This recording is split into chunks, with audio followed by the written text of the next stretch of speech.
Hello everyone, this is part 3 of What If Naruto Was a Genius Like His Father, and I hope you guys enjoyed this video and to like, to subscribe, to see more comment down below. Now let's start the intro. They call me a god. They call me a god. They call me a god. Time skip, 6 years. A lone figure was standing on top of the gates of Konoha. He was tall for his age, standing at 5 feet. He was wearing a white and black, half-sleeves jacket with 2 orange stripes on the sleeves, connected to the ones going along his zip which stopped at his chest, his high collar standing up. There was a blue lightning symbol on his back, in the black stripe. He wore a full-sleeves black shirt underneath the jacket with 2 bands, one on his wrists and the other just beneath his elbows. He wore dark blue Anbu pants with orange stripes on the side, going all the way to the ankle. He wore simple blue shoes with white soles. Think of the pants like Sasuke's in Road to Ninja, but instead of sandals it's shoes. On his right thigh he wore a holster held with white tape, and a standard shinobi pouch tucked in at the back of his pants, on the left side. His bright, spiky blonde hair was tied in a messy ponytail. He was Naruto Uzumaki, and today was the day of his graduation exam. As he stood on top of the gate, he reflected on what he had gone through in the 6 years of academy. Just a few days into the academy told him that he was going to receive the short end of every stick.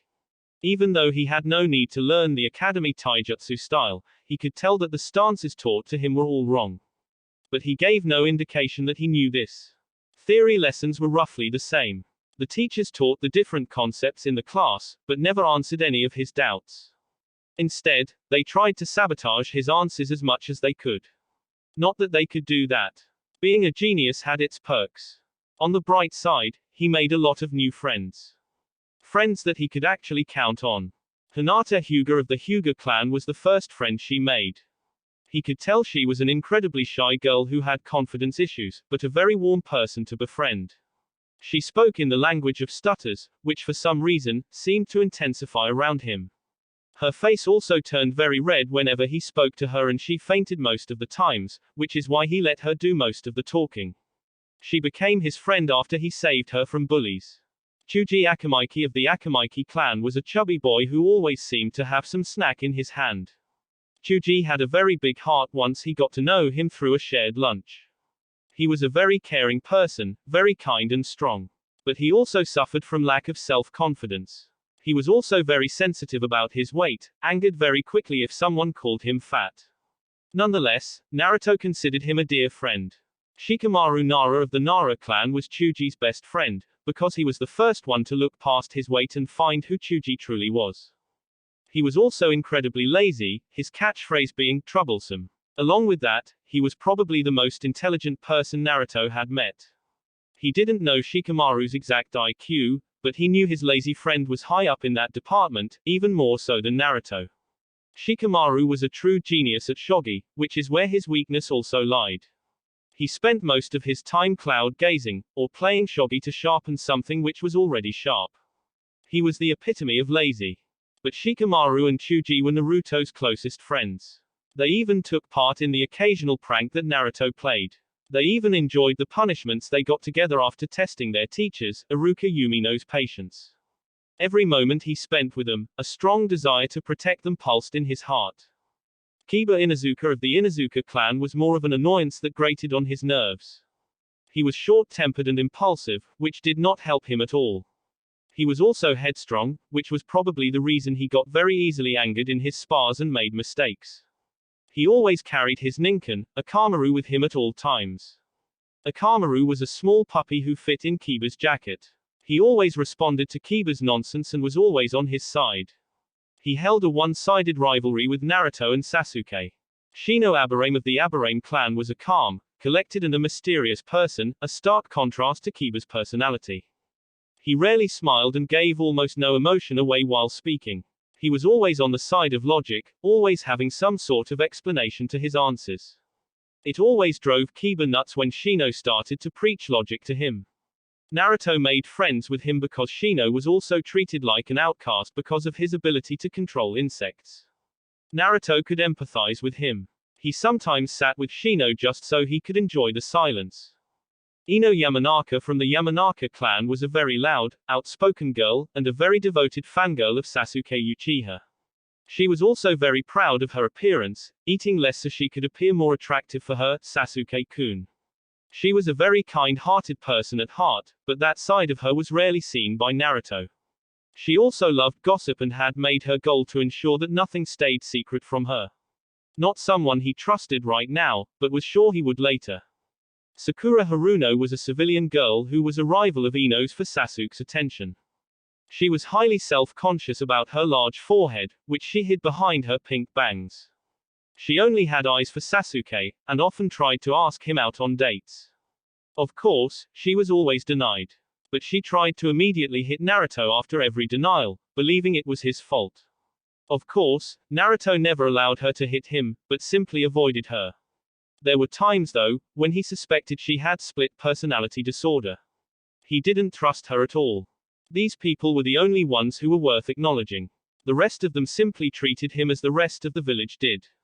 But there was one person who was closest to Naruto's heart out of all of them. Iruka Umino was his class instructor. He at first thought that Iruka was just like the others. But somewhere down the line, when Iruka scolded him for one of his pranks, he was surprised that he cared for him enough to scold him. He then started treating Naruto for who he was, instead of what he contained. He occasionally took Naruto to Ichiraku Ramen to eat his favorite dish and was very kind to him. Naruto always felt that Iruka was perhaps the only person who he felt a familial relationship with aside from the Sandaime.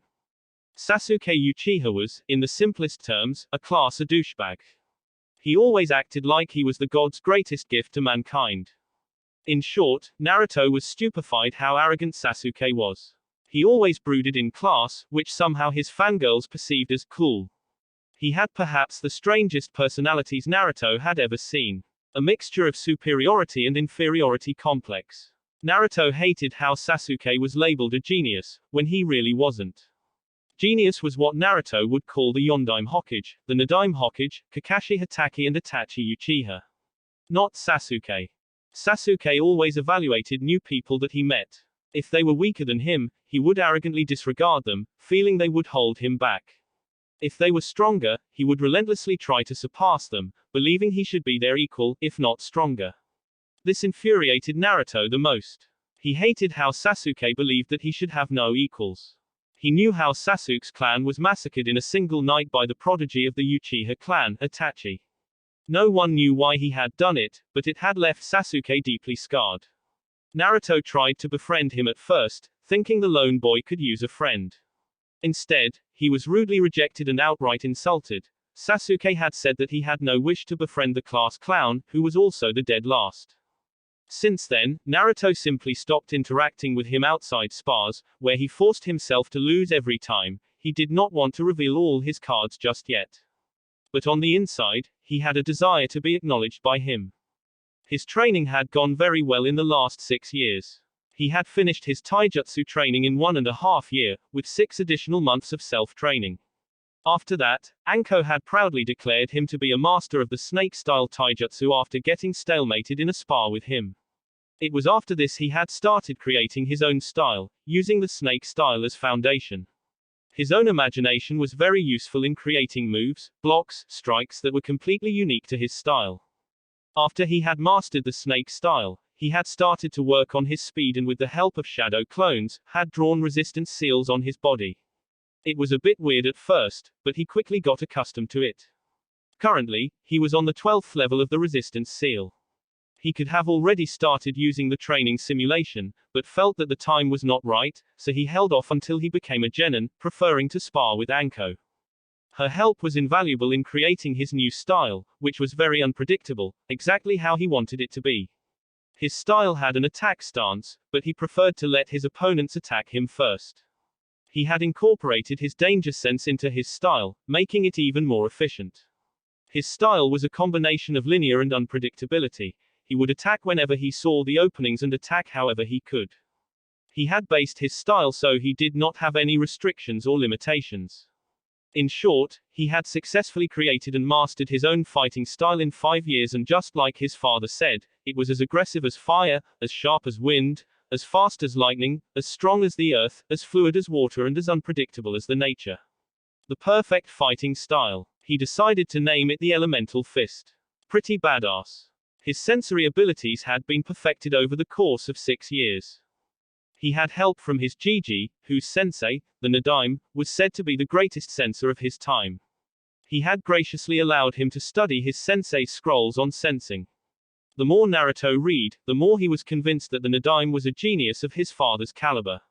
He had developed his own sensing techniques, which Naruto had eagerly learnt.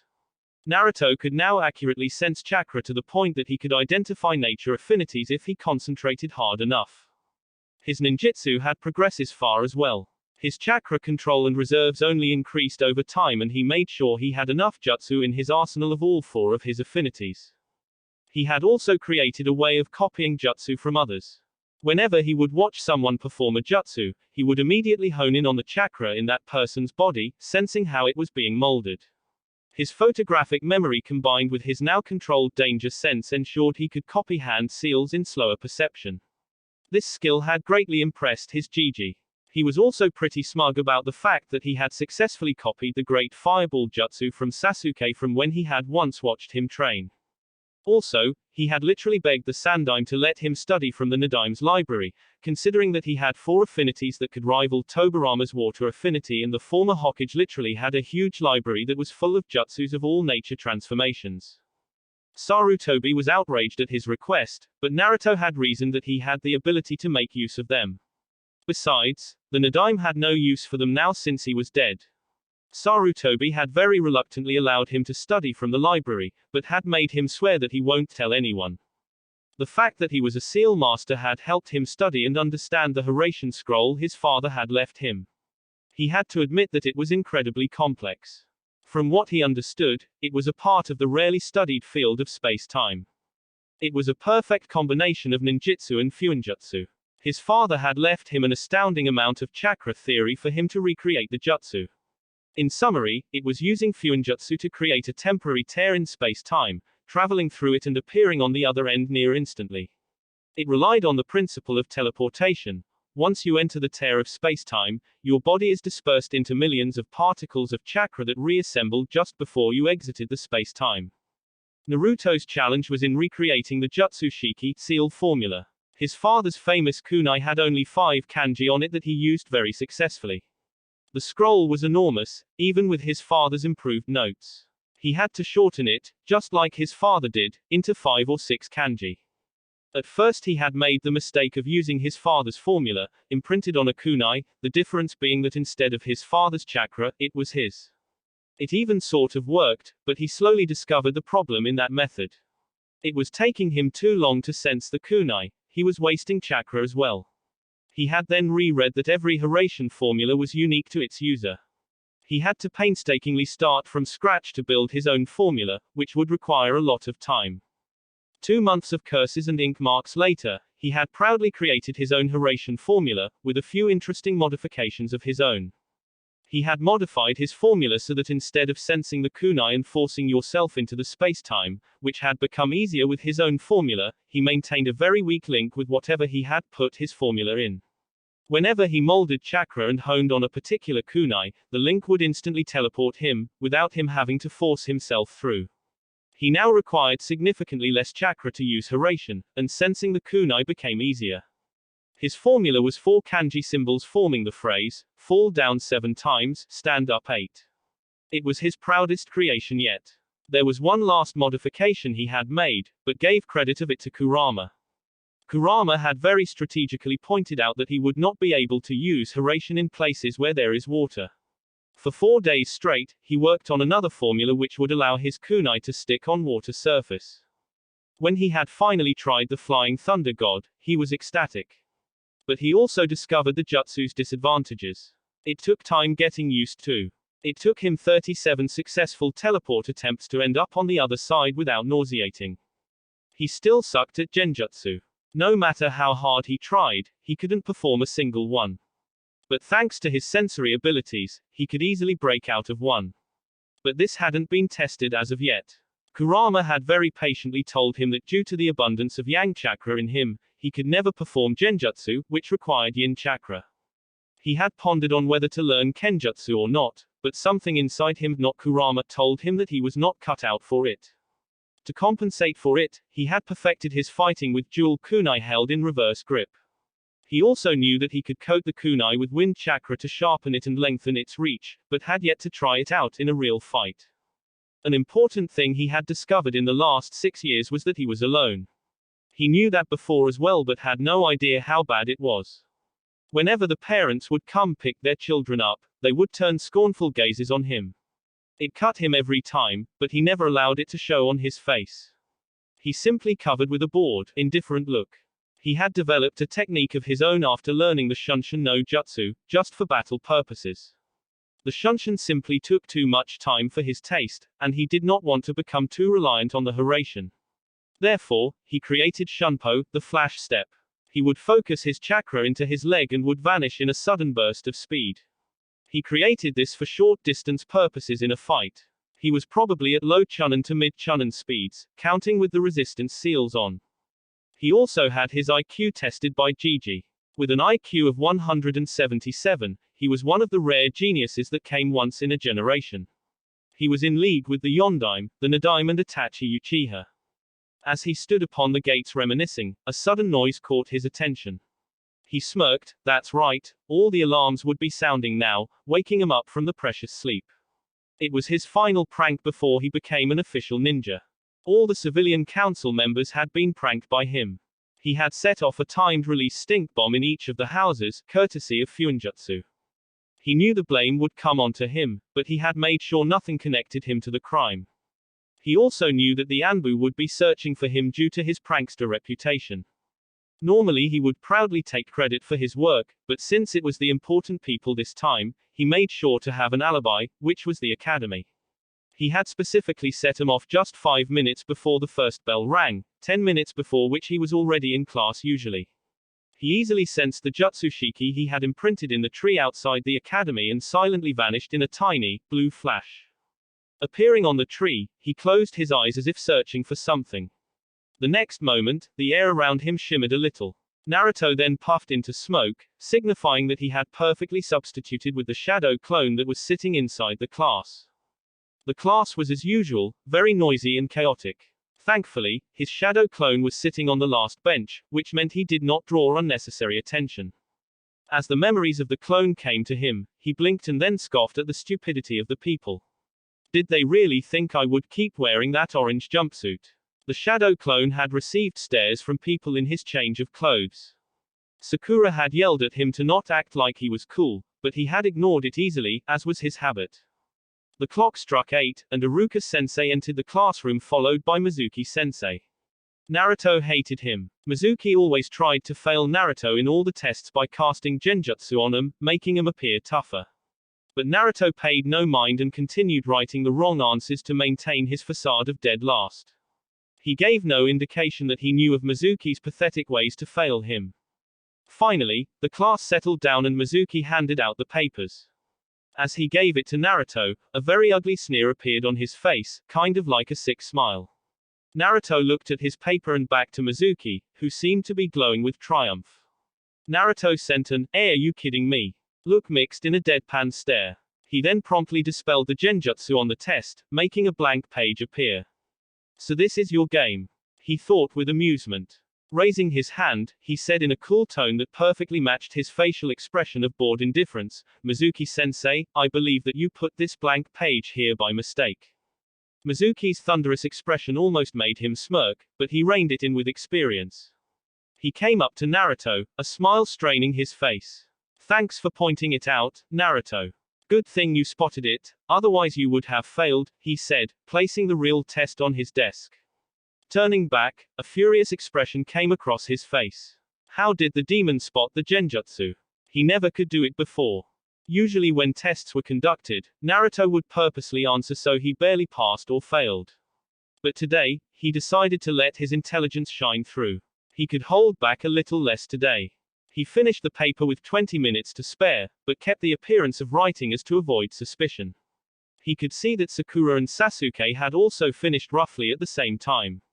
It was not surprising since Sakura was considered the class bookworm and Sasuke was quite intelligent. Everyone else finished at roughly at same time around. After collecting their papers, Iruka-sensei called out, "All right everyone, next section will be weapons. Proceed to the practice fields."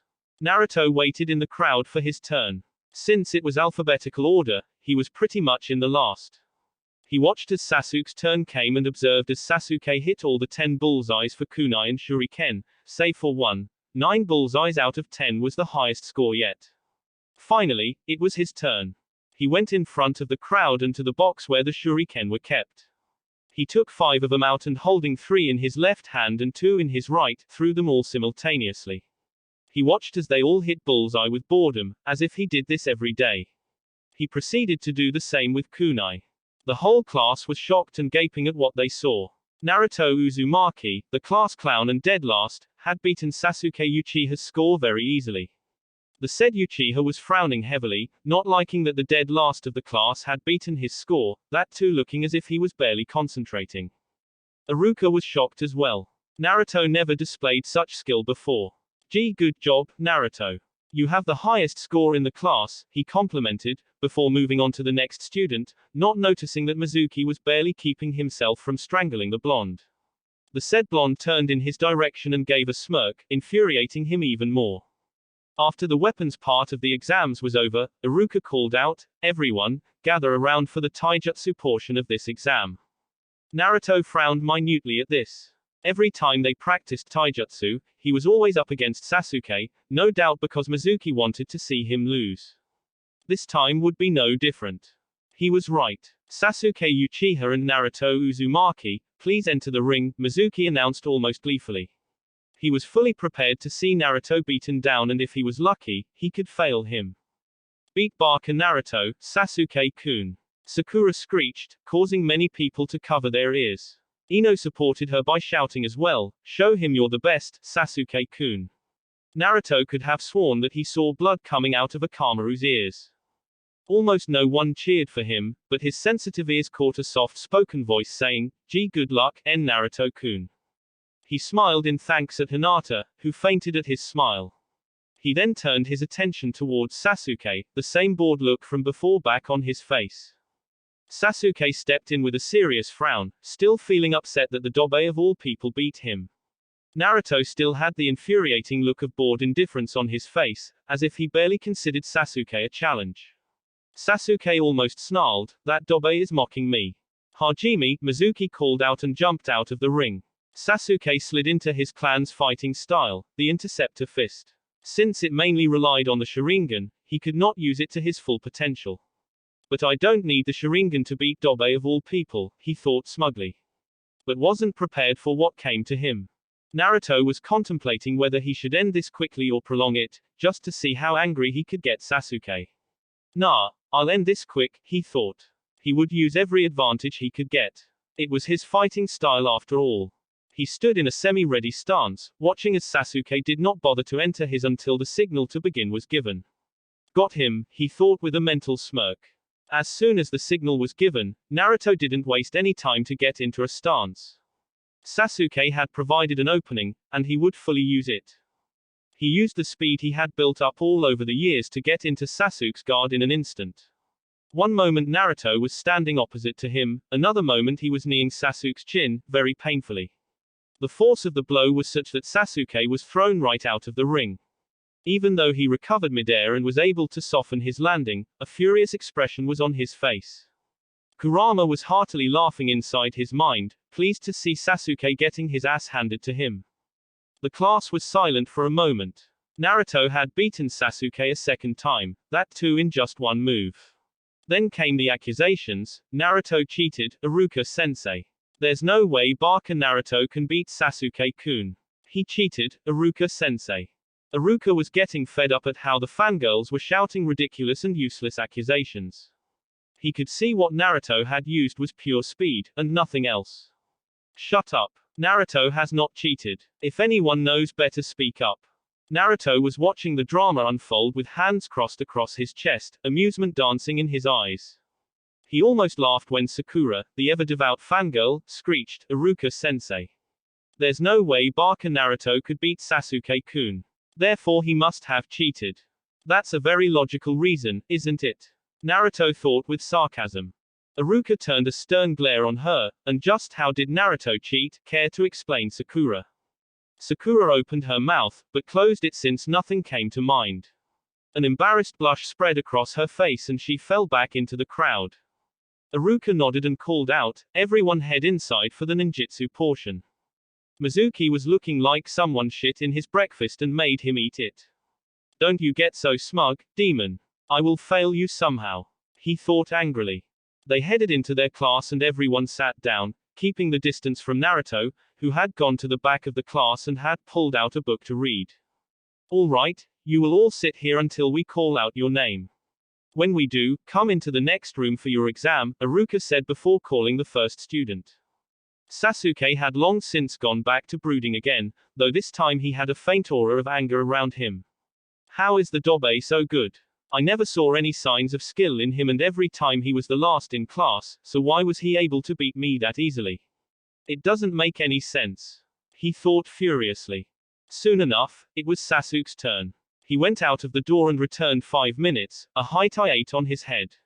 He smirked in the direction of Naruto, but grit his teeth when he saw that Naruto wasn't even paying attention to his surroundings. He was too engrossed in his little book. This book is very interesting, he thought as he read the Tips and Tricks of Fuinjutsu written by his parents. So engrossed he was that he almost missed his name being called out. He snapped his book shut and put it in his pocket. He then proceeded into the next room. Iruka and Mizuki were sitting on chairs, a desk in front of them. Mizuki watched with barely hidden glee. Today you will fail, demon. All right Naruto, perform the Henge no Jutsu, Iruka instructed. Naruto nodded and formed the ram seal. A puff of smoke later, the Yondaime Hokage was standing in front of them. Iruka smiled. Naruto was full of surprises today. Very good, Naruto. Now perform the Kawarimi no Jutsu. Naruto nodded and a second later, Mizuki was sitting on the ground, wondering how he came there. A second later, he turned furious eyes onto Naruto, who was looking a little too innocent. I'm sorry sensei, are you okay?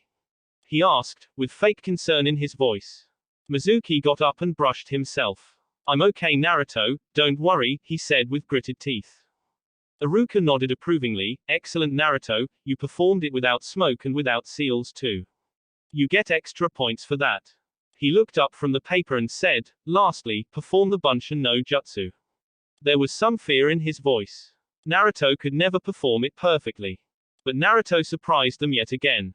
Holding up a half-ram seal, there was a puff of smoke and 3 Narutos were standing in front of him. Of course, they were actually Kage Bunshin, but they didn't need to know that. He was actually proud that he only needed a half-ram to execute Kage Bunshin, instead of the full seal. Mizuki watched helplessly as Iruka declared Naruto passed and told him to pick between black and blue. Naruto picked the blue high-tie 8 and asked if Iruka could tie it just beneath his left jacket sleeve. Walking out of the room, he saw that the class was giving him the same, gaping look, again. Annoyance passed on his face. What are you looking at? Kiba pointed an accusing finger at him, a shocked look on his face. You got a high-tie 8. Naruto simply gave him a deadpan stare. Slowly clapping he sarcastically drawled, well done Kiba, you now have a firm grasp of the obvious. Snickers erupted in the classroom as Naruto made Kiba feel stupid with a single statement. Kiba prepared to pounce on Naruto when Iruka entered the classroom. Everyone settled down. After everyone was seated, he said, those people who have passed will come tomorrow in the morning for team assignments. You can leave now. Naruto leisurely walked out of the academy, in no hurry. He had nothing else to do, so he sat down on the swing on the academy's tree. He sat there for a long time, thinking of what he will eat today. He sensed someone coming and hid his scowl. What does Mizuki want now? Mizuki came up behind Naruto. Congratulations on passing, Naruto. He almost threw up in his mouth saying that. Naruto curtly replied, thanks. He said no more than that, he didn't need to. Mizuki approached him, so he will be the one to talk. I was impressed on how you performed Naruto. But you still don't have enough points to claim Rookie of the Year. I will offer you a special test, if you're interested in that title, he said. Naruto just looked at the man. What a fucking idiot, Kurama helpfully supplied. But Naruto wanted to see where this was going. Really, Mizuki-sensei? He hopefully asked. Mizuki smiled at how easily he fooled the demon. Yeah. You just need to take a scroll from the Hokage vault in the Hokage's office and bring it to me beside the old shed in the forest at midnight. You know that, right? Bring it to me and consider yourself the rookie of the year.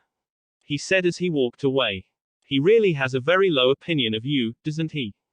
Kurama commented. Naruto mentally agreed, he just asked me to steal the forbidden scroll. What a moron, he thought as he flashed to the Hiraishin Shiki in his apartment. He had a seal to make. XXXXXXX. The sky was dark with clouds, shrouding the village in shadows. It was perfect for him to sneak around. In a series of flash steps, he was at the Hokage Tower in minutes. Dodging the Anbu on patrol, he easily masked his chakra signature and sneaked into the office. He soon found the Hokage vault and took out a piece of paper, a complex seal drawn on it. He slapped it onto the vault door and watched as it glowed for a moment. He knew opening the door was no problem for him, but the alarms that would sound after would be. Which is why, he created a seal that would suppress the alarms of any seal for roughly 10 minutes. Enough for him to complete his task. He took the scroll and slung it around him. He exited the way he came from, but paused for a moment. What's up, Gigi? Hiruzen replied as if he totally hadn't caught Naruto stealing. The night strolls are often very peaceful for me. I trust that the scroll would be returned. That was more of an order. Naruto simply nodded, making his way to the exit when Hiruzen stopped him. You know it would look suspicious if it looked like I just let you through. A mischievous grin almost split his face in half. This was the perfect time to try it. He turned around, not bothering to hide his grin. He put his hands in the ram seal, whispering, Oiroke no Jutsu. A puff of smoke revealed a curvaceous and an extremely beautiful blonde female Naruto, clad in birthday clothes. Wisps of smoke were covering the more important bits. It was the Sandaim's weakness as well as his sweetest dream. A huge amount of blood burst from his nose with such force that he fell backwards unconscious, having a perverted smile on his face. Naruto released the henge, barely holding himself from laughing out loud. Yosh! Oiroke no Jutsu is a success. He thought in celebration before flash stepping out and into the forest. He arrived with half an hour to spare. Shrugging, he put the scroll on ground and opened it up, looking for something useful. He found the cage Bunshin along with its explosive counterpart, Bunshin Daibakua. He also found the Gojo Kibaku Fuda, a jutsu created by the Nadaime. It was about self-replicating explosive tags. A wicked grin crossed his face, I'll have so much fun with this one. He also found a very interesting theory on how to change the color of your lightning. A thoughtful look crossed his face and he mused, it will be cool if I can do that. The blue of lightning hurts my eyes. Red lightning sounds much better. He always avoided Rayton because it was just too bright for his eyes. So for the next 2 hours, he relentlessly practiced changing the color of his lightning. It was tedious work, but he was able to do it, without shadow clones. At the end of 2 hours, he lightly panted but watched in pride as red currents of lightning danced across his body. I did it. Woo. The theory was easy to understand, but not so much when implementing, he thought with relief. The red lightning was significantly better on the eyes and was less chakra consuming, though he did not know why. Suddenly, he sensed a familiar chakra and smiled, about time someone came looking for me. A few moments later, Iruka burst out of the bushes, looking around wildly. When he spotted Naruto innocently sitting on the ground with the forbidden scroll on his lap, he snapped. Naruto, he began in a strained voice, just what do you think you are doing? He ended in a shout. Naruto, to his credit, wasn't rattled a bit. He just smiled widely and decided to out the traitor. Well, Mizuki-sensei told me to bring this scroll for him here. So, I was just waiting for him, Iruka-sensei. A cold feeling washed over him at that. Mizuki told you that. But. Explanations later, Iruka-sensei. For now, be on your guard, Naruto calmly said as he stood up and slung the scroll over him, hands crossed over his chest as if waiting for something. Iruka was about to grill him further when his instincts screamed at him to dodge. He leaped aside to dodge the hail of shuriken, but one struck his sleeve onto the shed and another got buried in his thigh. Naruto lazily caught the kunai that was heading towards him between two of his fingers. A second later Mizuki appeared before them, smiling smugly. Well done, Naruto. Now hand over that scroll to me, he said. Naruto was about to speak when Iruka shouted, Mizuki, why are you doing this? Mizuki growled, for power, you idiot. I want power, nothing else. Naruto, hand it over. Right. Now. Don't do it, Naruto. Iruka shouted desperately as he struggled to free himself. Mizuki smiled sickly, do you know why everyone hates you, Naruto? Naruto raised an eyebrow, curious to hear what the traitor had to say. Oh, do tell. Don't do it, Mizuki. Iruka shouted. This could not happen. It would absolutely break Naruto's spirit. It's because you're the Kyuubi. 12 years ago, when the Yondaime defeated the Kyuubi, he didn't kill it. He sealed it into a baby, which happened to be you. You hold the killer who took thousands of lives that day, including Iruka's parents. He finished in a crazed tone. XXXXXXX. Hiruzen, who was watching from his ball, had gone pale. This isn't good. That idiot Mizuki has told Naruto of the secret. But then he noticed that Naruto hadn't reacted to that at all. His face became paler, nearly to the point of white. Could it be that he already knows? He refocused himself and watched. XXXXXXX. Naruto simply gave Mizuki his patented look, are you done displaying your stupidity? Mizuki was as confused as Iruka. You are obviously unworthy of your rank since you can't tell the difference between a sealing scroll and the kunai which is sealed into it. As for the Kyuubi, I have already known for 6 years, he calmly revealed. Iruka had gone pale at that. Naruto had known since he started the academy. Mizuki was growling at the insult aimed at him. How dare that demon insult him? And you tried to hurt Iruka-sensei, here his tone turned menacing, so I really can't let you go scot-free. Naruto was contemplating whether to knock Mizuki out with a simple Raiten Jutsu, or give him third-degree burns with a Kaiten Jutsu. Logic, logic, logic. Fuck logic. He just tried to hurt Iruka. Let's go for brute force. With that, he formed a half-ram seal and instantly, the whole clearing around them was filled with smoke. As soon as the smoke cleared up, Mizuki became paler than he already was. Hundreds of Naruto surrounded him. Every inch of the clearing was covered by a Naruto, each of them looking at him with those menacing blue eyes. He had a sudden realization, same as Iruka. The clones he created in the exam were shadow clones. Let's go. One of them shouted and together, the whole army of Naruto descended upon him. Naruto walked up to Iruka, all the while listening to the sounds of bones cracking and breaking. He dispelled the clones and hid a small wince at the memories. Mizuki was literally a broken man now, in both the ways. Naruto knelt down beside Iruka, freeing him easily and helping him up. Iruka had a confused expression on his face. Naruto, do you? Yeah, I know about him. We're actually very good friends, he revealed nonchalantly, laughing at the horror on Iruka's face. In a much gentler tone, he said, now let's get you to the hospital, sensei. That thigh wound won't heal itself. In a flash step, they disappeared. The search was called off when Naruto and Iruka returned to the Hokage with the scroll. The Hokage commended them for stopping Mizuki from escaping the village with the scroll. He also gave Naruto a B-rank mission pay, as well as a B-rank mission on his record. He wanted to ask him about him knowing the Kyuubi, but decided that now wasn't the best time, so he let him go.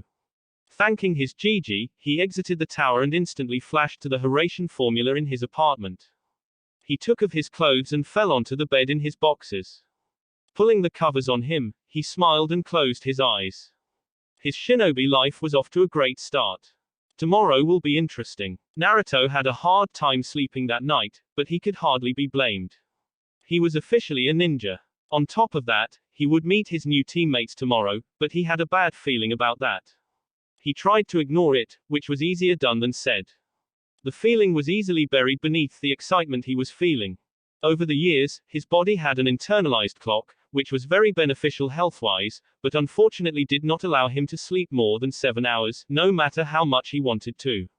At 5 in the morning, his eyes would snap open by themselves, his body having sufficiently rested itself and ready for the day. As was the case today. Which is why he was so confused when he woke up at his regular time of 5 in the morning, not feeling any tiredness from the events of last night. While not complaining at the lack of tiredness, irritation slowly took hold of him, making him frown deeply. By all means, he should have easily slept till 9 in the morning. One late arrival to class wouldn't hurt him at all. No use whining about it. Best start my day with the usual, he mentally grumbled and got out of bed.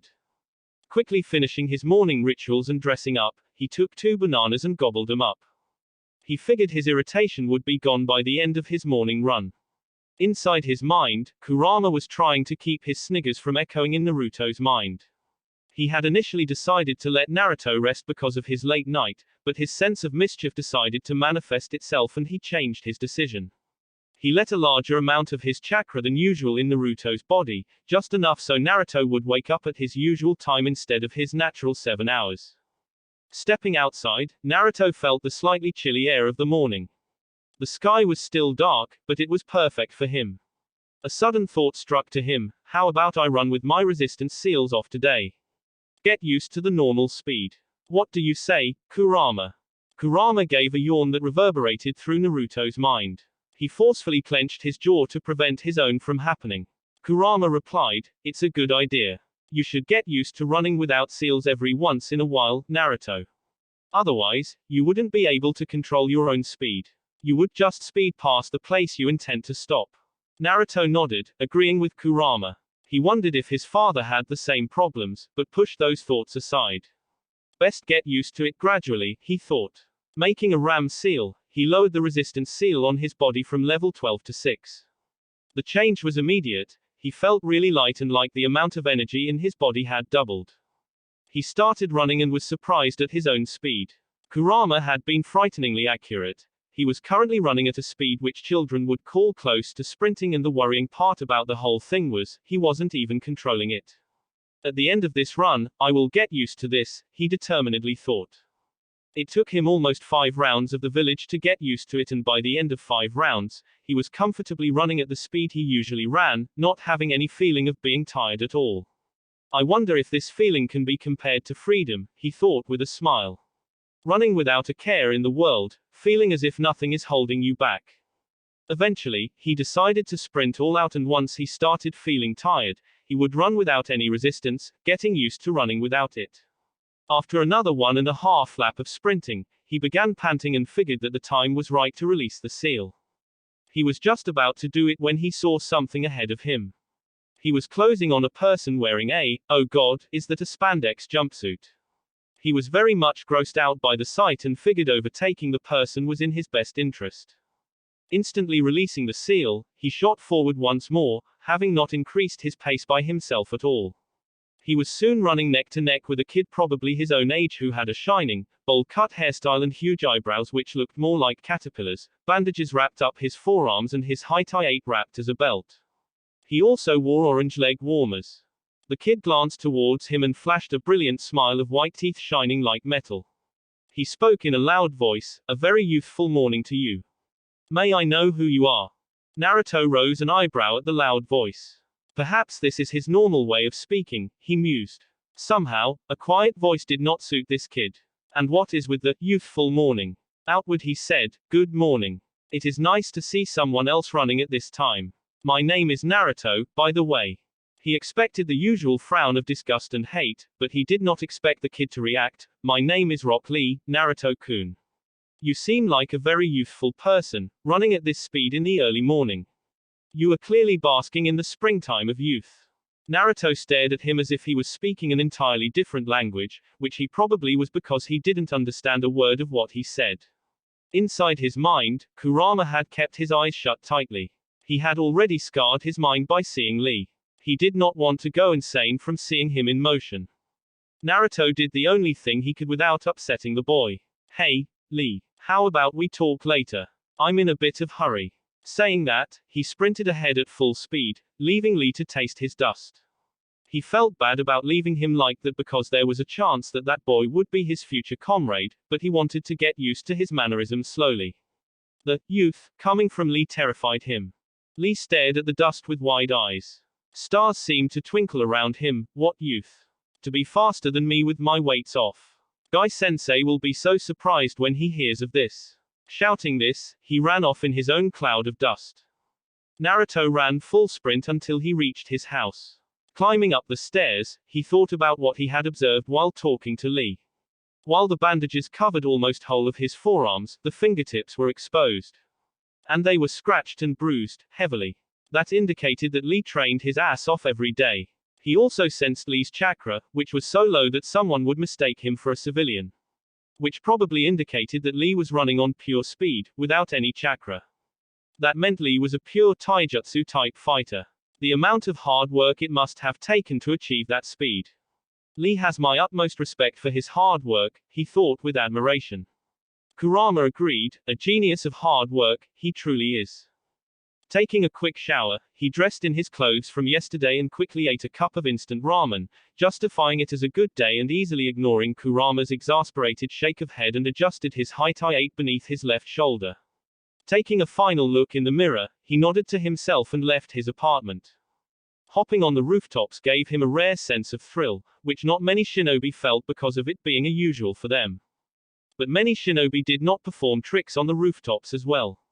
The flips and every sort of cartwheel he could think of were performed with the highest level of precision. His every landing, flip, roll was perfectly executed. The people below stared at him, some with the usual glares, while a few of them had expressions of awe. It was rare for them to see performing such tricks on rooftops with such expertise. Of course, Naruto was too lost in the thrill to notice. Before long he had reached the academy. As he walked through the gates, a sense of apprehension gripped him. A familiar bad feeling from the last night gripped him again. With every step, the feeling seemed to intensify a little. He shook his head a little, trying to shake the feeling off. Today will go well, he assured himself. XXXXXXX. Hiruzen looked at the jonin assembled in his office. Each of them would be assigned a team of genin. He had to choose carefully who received which team. The future of Konoha had to be handled extremely carefully. He glanced at the jonin standing at the right-hand side end of the line. Kakashi was sort of glaring at the old Hokage. Usually, he would be late to the meeting by a good 3 hours unless he was receiving a B-rank mission or higher, but the Hokage had threatened to burn his Ika collection, even his hidden collection. So he was forced to attend on time. But that did not prevent him from glaring at the Hokage. Hiruzen distributed the first 6 teams and asked them to leave, before turning his attention to the more important teams. Team 7 would be led by you, Kakashi, he said, giving the jonin a nod. Team 8's leader would be Kurenai. Since Team 9 is still in circulation under Guy, Team 10 would be led by Asuma. Kakashi, stay behind. I have to talk to you. As the other jonin left, there was a noticeable change in Kakashi's posture. The lazy look was gone from his eye, replaced with seriousness. He stood straight with his hands behind his back and back straight, looking at the Hokage. What do you want from me, Hokage-sama? Hiruzen's seriousness of the topic was clear in his voice. Kakashi, you have been given the most important team of all. Since Sasuke Uchiha is on this team, the council will probably force you to pay more attention to him, teach him the ways of Sharingan and all your jutsu.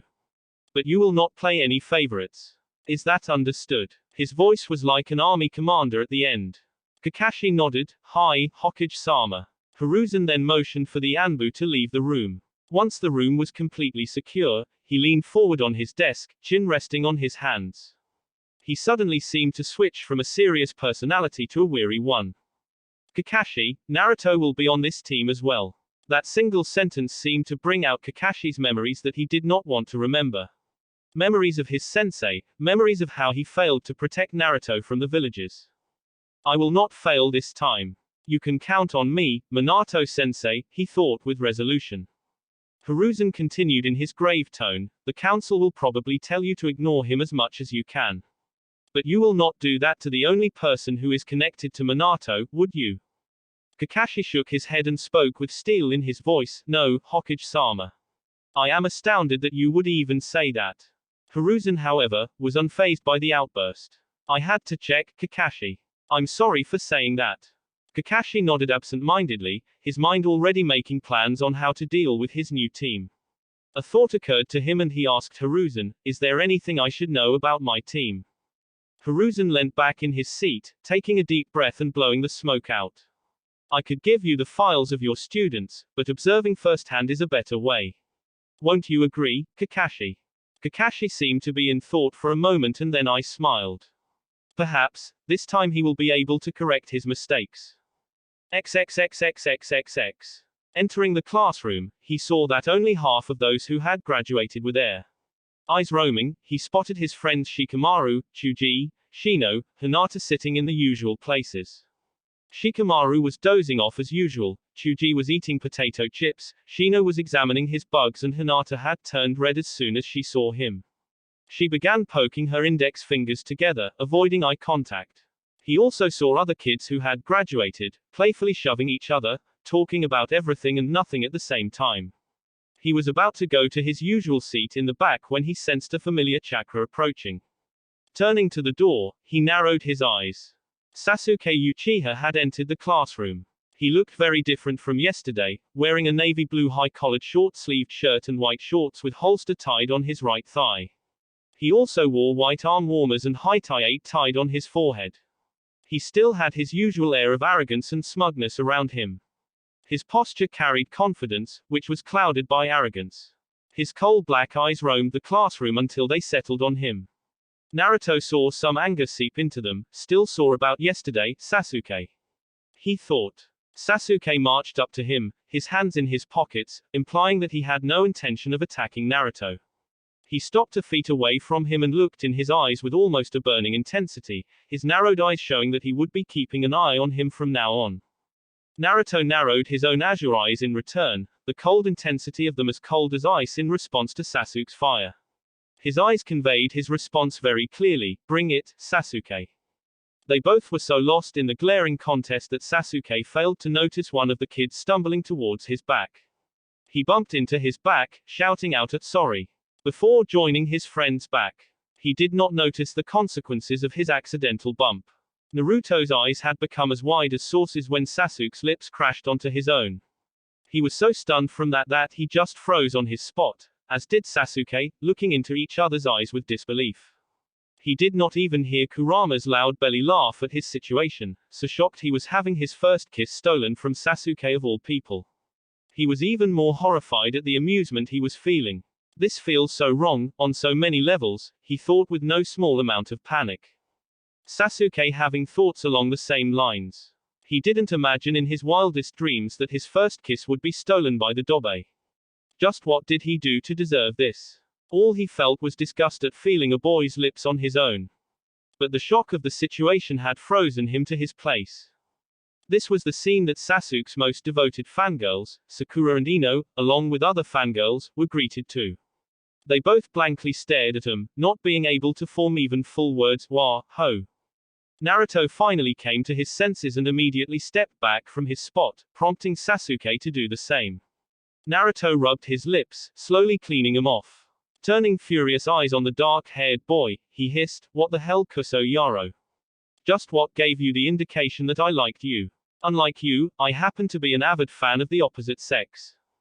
Sasuke was taken aback by Naruto's rant for a moment, but was quick to recover. His voice turned downright menacing, not that Naruto was intimidated, "It was your fault, Dobe," he accused, rubbing his lips furiously. Naruto was quick to snark back, "That's my line, team. I'm not the one who suddenly decided to step forward and kiss me." His first kiss went to Sasuke of all people. Oh, the shame. Sasuke stormed to his seat and sat down, slipping back into his daily brooding routine. Naruto silently scoffed and turned away. Just what is so great about that guy? He was about to go to his regular seat when he felt it. It was not killing intent, but it felt like he had done something grievously wrong. Turning around, he almost went pale. All the girls of the class were looking like dogs ready to pounce and kill. Baka Naruto. How dare you steal Sasuke-kun's first kiss like that? Sakura and Ino were quick to blame him, with the others following. Kurama was still snickering in his mind and Naruto resisted the urge to sigh. Seeing the Konoikas take a threatening step forward, he slid his left leg back, ready to flash step out of here if necessary. He had to find a way too.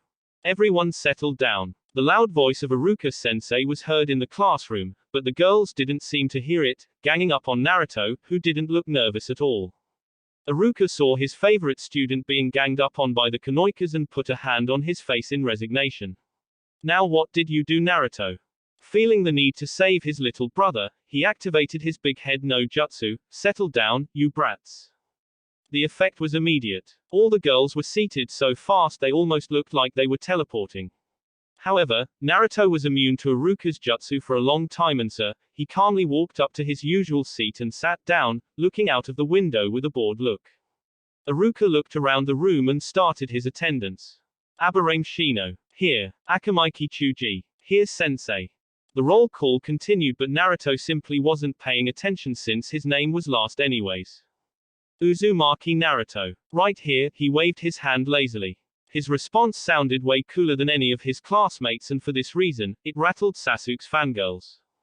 Baka. Sakura stood up and pointed an accusing finger at him, stop trying to act cool like Sasuke-kun. Yeah, her statement was supported by nearly all the fangirls in the room, except Hinata. Naruto, who was still looking outside, turned to face Sakura. Did you say something? He asked in an absent-minded tone. Iruka suddenly wondered just where Naruto had met a one-eyed jonin who habitually said the same thing. The girls shrieked and hurled various insults at him, which were easily ignored. Iruka coughed to get the class's attention and when he had it, he started speaking. You guys are now, officially, ninja of Konoha. But remember, you are simply a genin. The road from here will only be uphill now. You will be now divided in groups of 3, and a jonin sensei will be your teacher. Everyone had different thoughts about this. Ino said to Sakura in a sly tone, I wonder who will be on Sasuke-kun's team. Sakura gave an annoyed glance to her, who knows. However, Ina Sakura shouted in her mind, Cha. I'm the one who will be on his team. Sasuke thought with a small amount of irritation, a team of 3. They will only burden me and hold me back. Iruka then began announcing the teams. It took a while but he finally announced Naruto's, Uzumaki Naruto. Naruto paid close attention at that, Haruno Sakura, causing a depressed cloud to appear on top of her. I'm on a team with Naruto. Why? Naruto had a more expressive reaction. A purple cloud seemed to form over his head and he banged his head on the table. Fuck my life, he groaned. Many felt sorry for the poor bastard, despite not being his friends. No one deserved Sakura as a teammate. Even Kurama was whispering comforting words such as they could kill her and bury the body. And Uchiha Sasuke, Iruka announced the last name. This time Sakura jumped in joy. Turning around, she flashed a superior smirk at the flabbergasted Ino, who was clenching her fists. Ina Sakura was shouting in joy, Cha. True love always prevails. Shikamaru simple muttered, troublesome. Trying to divert his mind from his recent depression, Naruto listened closely for the other teams. Team 8 was Hinata, Kiba and Shino. Naruto raised an eyebrow at that. Taking in account that their special traits are not in fighting, if I'm not mistaken, this is a tracking and a backup assault team. Team 10 was announced to be Ino, Shikamaru and Chuji. The legendary Ino Shikacho trio is being formed again. Their fathers were a legendary team themselves, after all. This team has 2 purposes that I can think of. A battle purpose and an information gathering, taking in account Ino's mind techniques, Shikamaru's binding techniques and Chuji as a heavy hitter. Not bad at all, he thought with a smile, impressed with Gigi's choices of team members. That thought process led him to his own team. A tiny frown appeared on his forehead. Sakura doesn't possess any specialties, except her high level of chakra control. Sasuke could be considered a specialist in ninjutsu due to his Sharingan, but that depends on his chakra capacity. He is an expert in Shurikenjutsu, which is to be expected considering who his brother was. His taijutsu will grow by leaps too, once he awakens his Sharingan. My specialty would primarily be ninjutsu and fuinjutsu, followed by taijutsu and trap making. Naruto's frown disappeared as he realized something, so that's how it is. Our team is a primary, heavy assault team. That old man really is something else, he smiled, shaking his head, impressed by the old Hokage. Time passed and one by one, Jonin Sensei came to take their teams away. Team 8 Sensei was a beautiful woman named Kurenai Yuhi and Team 10 Sensei was a large man who looked like a bear and held strong resemblance to Gigi.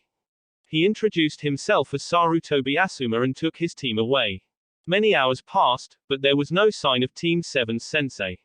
Sasuke kept brooding the whole time, though he was starting to look irritated. Sakura looked close to exploding in anger. Naruto was calmly working on a new chakra suppressing seal that he could use without delay. He was also keeping his senses open, just in case he sensed their sensei. Almost 3 hours of wait later, Naruto sensed a Jonin-level chakra signature heading their way. Sighing in relief, he sealed away his sealing supplies and got up, a revenge in mind for their tardy sensei. Walking up to the door, he made 4 hand signs and slapped his right palm on top of the door's ceiling. Snickering, he went back to his seat. That was a seal that had successfully worked on Gigi. There was no reason it wouldn't work on their sensei. Sakura and Sasuke were curiously watching Naruto. When Naruto applied his seal, they realized for the first time that Naruto was the tallest member of their team. Sakura asked him, "Naruto, what was that?" in her usual tone of "I'm your mother, Naruto." Naruto gave her a blank gaze and said, "Something that you can't come close to understand, Sakura." Sakura's temper flared and she moved to hit him out of habit, but the door to the classroom opened and all 3 genin watched with shock as the man who opened it got drenched from head to toe in water. Naruto smirked at that. That was a seal designed to activate when someone's chakra came in direct or indirect contact with it. He could store any element in it. Just because he was playing a prank, water was the best choice. Lightning or fire would be very painful. He turned towards the person who was most likely their Jonin sensei. XXXXXXX. Kakashi was lost in thought as he finally decided to go to the academy and collect his team. On one hand, there was Sasuke, the last member of the Uchiha clan that was still loyal to the village. Kakashi brought his hand up to the covered left eye. It was his late best friend's, Uchiha Obito's last gift to him before he died. He felt a sort of obligation to his friend to train the last bearer of the Sharingan. On the other hand, there was Naruto, his sensei's son and Kakashi's only remaining tie to his late teacher. The person he had failed to protect from the village's hatred. The Sandaime had made it very clear that Kakashi has until Chunin exams to increase the number of bonds he has in this village. If he doesn't have any bonds, he may very well leave the village and Konoha can't afford to lose its only Jinchuriki. Walking up to the classroom door, he was caught off guard when he was suddenly doused in water. Perplexed, he looked up, hoping to find a bucket, but saw nothing but a seal. Eyes narrowed, he looked around the classroom. Sasuke was looking at him with doubt. Is this guy really a Jonin? Sakura looked apologetic as she bowed. Sorry sensei, it is all Naruto's fault. I tried to stop him.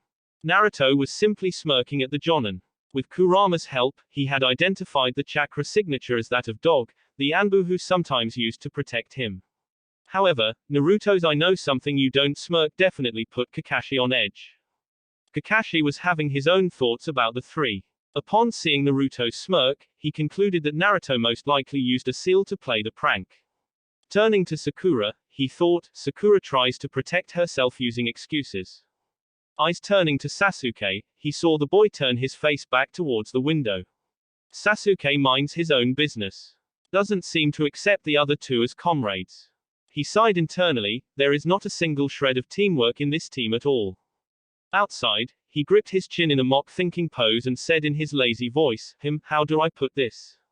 My first impression of you guys, well, you're a bunch of idiots, he finished with an ice smile. He could literally see the cloud of depression over Sakura and Sasuke's head, but Naruto kept smirking in that annoying manner, not at all fazed by Kakashi's insult. Deciding to move on, he said, meet me on the roof in 5 minutes. Kakashi then disappeared in a swirl of leaves.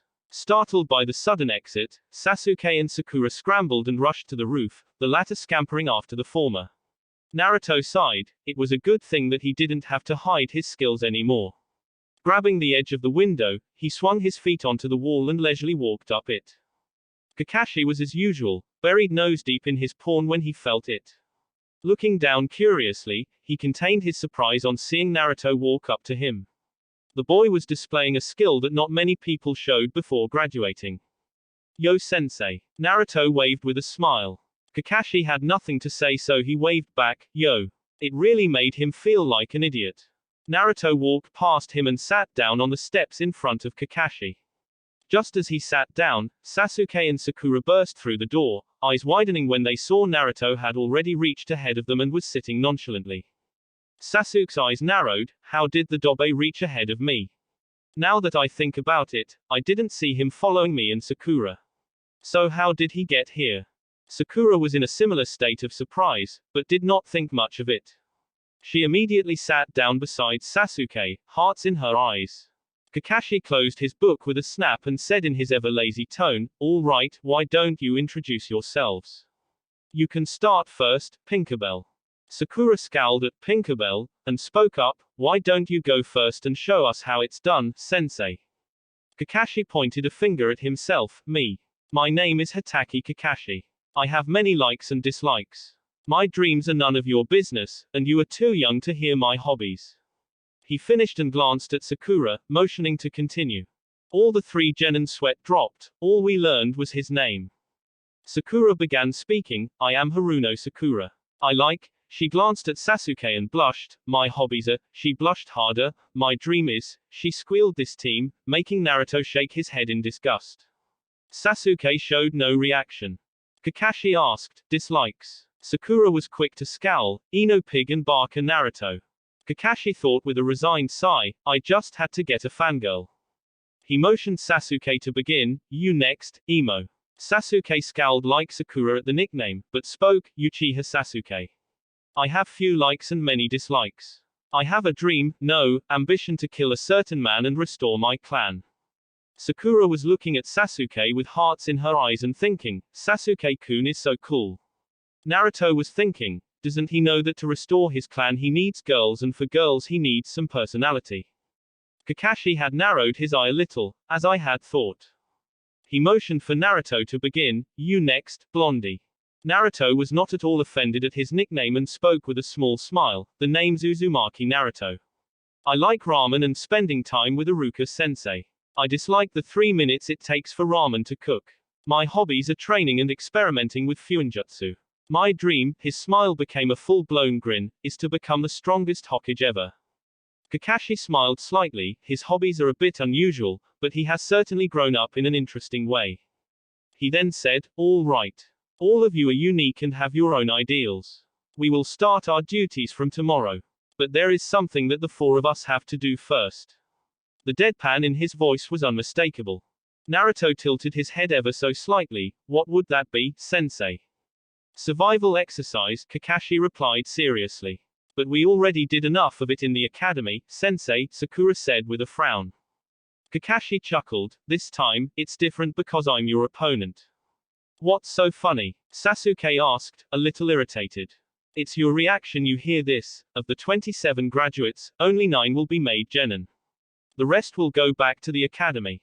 As a matter of fact, the failure rate is over 66%. As Kakashi predicted, everyone's eyes went wide at that, Sakura going as far as to gaping. Kakashi laughed and said, "Told you you'd freak out."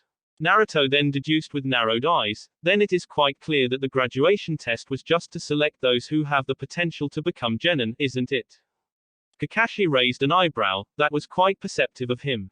"Looks like you have a lot of secrets, Naruto-kun." He easily ignored Sakura shouting at Naruto for trying to act cool like Sasuke. "Anyways, meet me on training ground 7, tomorrow morning 5 o'clock. Skip breakfast if you don't want to throw up." He vanished in a leaf shunshin after that. For a while, none of them moved, thinking of the man's advice. Naruto got up first, walking over to the railing. He prepared to leap over, but stopped, turning around and asking, "Hey, you want to come and have lunch, get to know each other since we are teammates now?" Sasuke snorted in disdain and walked away, Sakura following him like a puppy. She followed Sasuke's lead and shouted, "Yeah right, like anyone would want to eat with you, loser." She then engaged in her daily habit of asking Sasuke for a date. Kurama was smirking, "She's the one to talk about weak." Naruto simply replied, "It's not worth wasting our thoughts like that, Kurama. Besides, at least I tried. It's always the thought that counts." He leaped over the railing and sprinted to his usual training ground to do his training for the day. Perhaps he could even find Anko and persuade her to spar with him.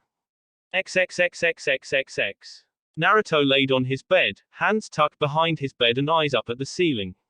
Anko was tough as usual, and she was even kind enough to let him know that he had some openings in his fighting. By that, he meant she used those openings to leave nice, big bruises.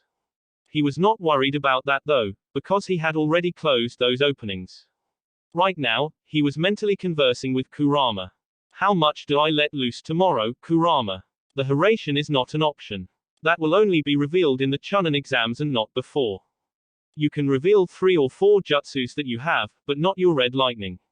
You can scare Kakashi Brat with your flash step though. A bit of Fuinjutsu will do as well. Oh, and make sure to use the Great Fireball. I want to see the look on Uchiha's face, Kurama replied after thinking for a bit, snickering in the end. Naruto ignored that suggestion, which means lightning jutsus are out. I can go all out in taijutsu. If I don't, Sasuke will be quick to call me out on that, and I don't need any of that. Besides, it was clever of Kakashi-sensei to purposely mislead us into fighting on an empty stomach, don't you think? He smirked. Kurama smirked in return. Don't make the mistake of underestimating him, Naruto. Kakashi is a very strong shinobi, strong enough to be feared across all shinobi nations in the Third Great War. He is not lacking in the mental department at all. Naruto mentally nodded, acknowledging Kurama's advice. Closing his eyes, he fell into a deep sleep. Tomorrow would be interesting, again. XXXXXXX. Glancing out of the apartment he lived in, Sasuke was thankful for the silence the night provided. I will pass the exercise myself. I won't allow those two to hold me back, he thought. Frowning in thought, he absently tapped the window. The Dobe has been acting very differently as of late. His sudden show of skills in the graduation test, his clear familiarity with seals, could it be that he was hiding his skills? If so, then why? He has always craved attention, so why would he do something like hiding his skills and personality? Just who are you, Naruto? Sasuke had noticed that Naruto acted very different from his usual loud and idiotic personality in the graduation exam. He was calm and collected, more so than Sasuke usually was. He was also understandably jealous of Naruto's newly discovered skills. Sasuke had been training his ass off since the massacre in order to become strong enough. Strong enough to kill him. Not many people had the ability to see underneath, not even Sasuke, but he could tell that Naruto was hiding a lot of his abilities. He would make Naruto tell him, because he deserved it more than anyone else, least of all the Dobe. XXXXXXX. Naruto's eyes opened at 5 o'clock, according to his body clock. This is the time by which I am supposed to be on the training field, he thought as he got up to do his morning rituals. As he was brushing his teeth, he began thinking about Kakashi's behavior yesterday. Our sensei was late by over 3 hours to meet us and he didn't even look sorry about that. What's to say he won't do this today, he thought as he wiped his mouth. Going to the kitchen, he leisurely began preparing 4 omelets. As he cracked the eggs, he scoffed, skip breakfast if we didn't want to throw up. He must be crazy if he thought that we would fight him on an empty stomach. He slid the omelets onto his plate and sat down on the dining table. A quick prayer later, he was gorging them down. He couldn't think about strategies because he didn't know what the exercise would be. Finishing his meal, he walked over to the sink and washed his plate. Only Sakura would be stupid enough to skip the most important meal of the day. That girl is so thin a simple breeze would be enough to blow her away. He snickered. He went to his room and took out the seal on which he was working on. He sat down on his table and worked on it until only half an hour was remaining till 8 o'clock. He closed the scroll and began preparing for the day. He dressed up and checked if he had all his supplies in his pouch and holster. Tying his high-tie beneath his left shoulder, he nodded to himself and exited his apartment after ensuring his trap seals were in place. He walked at a comfortable pace to the training grounds, eating 2 bananas and a backpack holding his lunch. Reaching the training grounds, he had to hold his laugh at what he saw. Both his teammates were there, probably from 5 o'clock, and were looking as miserable. Well, as miserable as Sasuke could look. Sakura was sitting on the ground, probably regretting not eating breakfast. As soon as she saw him, her face twisted into anger and she got up, yelling, "Naruto, you are late." Naruto looked around and sure enough, Kakashi wasn't here. Turning back to Sakura, he shrugged, "I don't how I can be late if sensei isn't even here, Sakura." Sakura opened her mouth to yell more, but couldn't refute his statement. Her stomach decided to rumble at that moment, followed shortly by Sasuke's.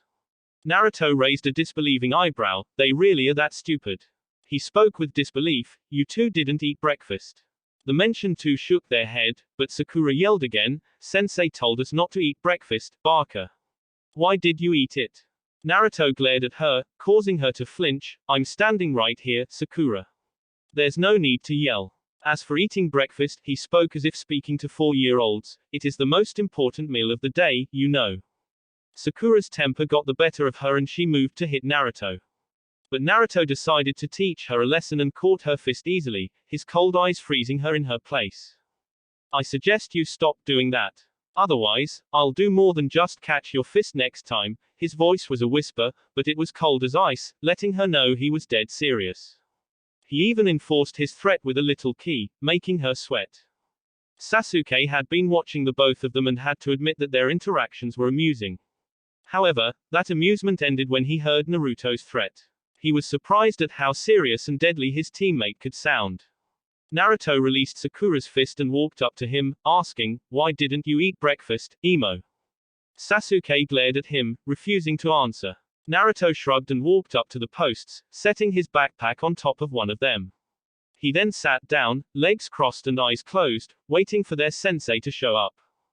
Turns out Kakashi was even more late than yesterday. He showed up at 10 minutes to 11, "Hi fellows. Good morning." He was sounding even more lazier than yesterday, if that was possible. Sakura pointed at him accusingly at him, "You're late." Kakashi's eye curved up in a sort of smile, "Well, you see, a black cat crossed my path, so I had to take a long cut to avoid bad luck." "Liar," Sakura shouted. Naruto's sweat dropped, tardiness and lame excuses. Just what's wrong with this guy? The silence became awkward and Kakashi coughed to break it. "Well, let's begin." He placed his backpack down and pulled out an alarm clock, which he set for 12 o'clock. He put it on one of the posts. He then took out 2 tied bells. "Your task is to take these bells from me before the alarm rings. Those who don't get the bells get no lunch. Not only that, I will tie you to the posts and eat lunch in front of you." Sakura's hungry, devastated face was exactly what he wanted. Sasuke tried to hide his hunger, but his stomach betrayed him. Only Naruto looked calm among them. "Naruto, why did you eat breakfast when I told you not to?" Sakura smiled, expecting Naruto to get punished, but Naruto simply replied, "You only suggested not to, sensei. You never said it as an order. Also, I'm not an idiot who forgets to eat the most important meal of the day." Sasuke and Sakura glared at him for implying they were idiots, while Kakashi just head. He is turning out to be very interesting. Maybe he would figure out the purpose of this test as well. He wondered. You only have to get 1 bell. Since there are only 2, one of you will get tied to the stump. The one who doesn't get a bell fails and goes back to the academy, he said, smirking at the horror on their faces. He continued, "If you don't come at me with the intent to kill, you will fail. Any questions?" Sakura spoke up, a confused look on her face, "But sensei, what if you get hurt?" Naruto snorted at that. Kakashi was a freaking jonin. They would be hard-pressed just to harm a hair on him. Kakashi almost laughed out loud but managed to rein it in. "Don't worry, I won't." "All right, begin." The 3 of them jumped out of sight. Kakashi then tied the bells to him and took out his Ika book. They've hidden well. A shinobi should be able to hide from his enemies. Now to wait for one of them to attack, Kakashi thought as he kept his eyes on the book. XXXXXXX. He's got to be kidding. I've only ever seen 4-man cells. There's no cell with only 2 genin and a jonin. There's a different purpose to this test, Naruto furiously thought. His eyes then widened. He knows we won't be able to get the bells single-handedly. He wants us to work together. That is the purpose of this test.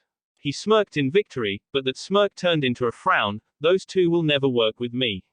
Maybe I can convince them, after I get beat up from sensei. With that, he released his seals and shunpoid from his spot. Kakashi looked up in surprise as Naruto Seimedto shimmer before him, landing in a crouch. What was that? He appeared really fast. His speed was too high for a genin. Rather stupid of you to come at me head-on, isn't it? I don't see what's stupid about testing your opponent, Naruto replied, eyes narrowed. Kakashi had to hold back the memories from seeing those eyes. So much like sensei. He was almost caught off guard when Naruto disappeared, reappearing in front of him, leg extended in a kick. That was easily low jonin level speed. And how the hell does he move that fast? He frantically thought as he blocked the kick. He winced, he hits hard as well. Kakashi was forced to put away his book as Naruto's movements were too fast. But Kakashi wasn't a jonin for nothing. He easily began countering Naruto's attacks, mentally admiring his fighting style. His movements are fast, not giving the opposition enough time to think. The strength in his attacks might even reach mid-Chunin level. Not many openings to exploit too. His attacks are also quite unorthodox. Very interesting style, like he almost seems to know where the attacks are coming from. He applauded mentally as he ducked and blocked a 3 roundhouse kick combo that he knew wasn't a part of any style he knew, and he knew a lot of them. You're good kid, but not good enough. He grunted as he used the momentum of the spin kick coming towards his face. He caught Naruto by the ankle and threw him into the pond. He missed Naruto's smirk as he entered the water. He threw me into the water. Perfect, Naruto thought as he made a half-ram seal with his left hand and slowly released his breath. The air surrounded his body like a sort of bubble. He floated up until he was just underneath the surface. He then threw 2 shuriken at the Jonin. Kakashi didn't even need to look to catch them. But he was unprepared for what came next. Suten, Tsukusari no Jutsu. Water style. Water chain jutsu. 5 chains of water erupted from the water and wrapped around him with surprising speed. Requiring only 1 seal due to his high water affinity, this jutsu was very easy to use. Suten ninjutsu. How does he know that? Shock filled his whole being. Naruto jumped out, spinning once midair to increase the momentum behind his punch, which only connected with a log. Kawarimi ha. Kakashi walked out from behind a tree 100 feet away, eyes smiling. Nice try. You are definitely Chunin material Naruto, but you will have to try harder to get the bell. Naruto made 3 hand seals, Fuyuten, topper. Wind style, breakthrough. A strong gust of wind blew towards Kakashi, who simply leapt to the side to avoid it. Wind manipulation. How does Naruto know all these jutsus? A strong jutsu, but useless if I can avoid it, Kakashi rebuked. His eyebrow rose up in confusion when Naruto threw a single kunai at him. Is that supposed to hit me? He lazily asked as he just tilted his head to avoid it. He was not prepared for Naruto to appear behind him, replacing himself with the thrown kunai. Kakashi turned around, but it was too late. Wah! Naruto slashed at the bells with a kunai in his right hand, eyes widening in surprise when one of them separated. Now's the chance. He allowed his body to spin clockwise, his left hand grabbing the separated bell and right foot kicking out to Kakashi, who blocked it with his hands. But Naruto simply used the force of the kick to jump back onto a tree, using Shunpo to retreat into the woods. XXXXXXX. Sasuke and Sakura were shell-shocked. They were not expecting Naruto's taijutsu to be this good. He was matching their sensei strike for strike, even adding his own attacks. The speed of his movements was something not even Sasuke could match. His form of movement was also noticed by the duo, inducing jaw-dropping shock. The show of ninjutsu and snatch of a bell was the last straw for Sasuke. How does Dobe know a style such as that? How did he achieve that level of speed? How does he know those jutsu? I should be the one to have those, not him. He raged in his mind, fists clenched. Sakura had still not recovered from the shock that was Naruto. Naruto was never this good at the academy. How did he manage to get a bell? It was then her fangirlish ways took over. If Naruto can get a bell, then Sasuke-kun can definitely do it. Not once did she think about herself. Kakashi stood in shock over what happened. An academy graduate, who was said to be the dead last of his class, not only managed to catch him off guard, but also managed to get a bell. Not to mention the said dead last knew Fuyuten and Suten ninjutsu, high Chunin level taijutsu with low Jonin level speeds. He, Hitaki Kakashi, copy ninja, caught off guard by a simple kawarimi. Naruto himself was shocked at his success. Even he didn't expect to get a bell this way. Then again, Kakashi most probably wouldn't expect an academy graduate to pull of a seal-less kawarimi. That was nothing more than a stroke of luck. In a straight fight, I would be dead already. But since when do shinobi fight fair, he thought, the excitement slowly leaving him, allowing cognitive thoughts to take place. I should probably seek out Sasuke and Sakura, maybe convince them to work together. But my plan was to get beat up, not to get a bell. Sasuke would never listen to me now, which by extension, also includes Sakura. Damn it, damn it, damn it. He cursed. It never hurts to try. The worst that will happen is that you will fail to convince them, Kurama encouraged him. Naruto thought about it a bit and reluctantly agreed with him. He easily sensed the chakras of the two and cursed when he felt that Sasuke was furious by the agitation of his chakra. He quickly made his way towards him, hoping he wouldn't be too late. XXXXXXX. He was too late. Sasuke was already furious at Naruto's achievement, and when Naruto tried to convince him, he harshly shot his proposal to work together down and went to confront Kakashi alone. Long story short, he got his ass handed to him and got himself buried head deep into the ground. On the bright side, Naruto successfully copied the Doton Jutsu Kakashi used to bury Sasuke. He sensed Kakashi casting a genjutsu on Sakura, who easily succumbed to it. He sent 20 shadow clones to fight Kakashi and defend Sakura, but the time was already up. Sakura hung her head in shame as she was the one tied to the post while Naruto and Sasuke sat beside her. Sasuke was angrily glaring at Naruto, who was watching his sensei.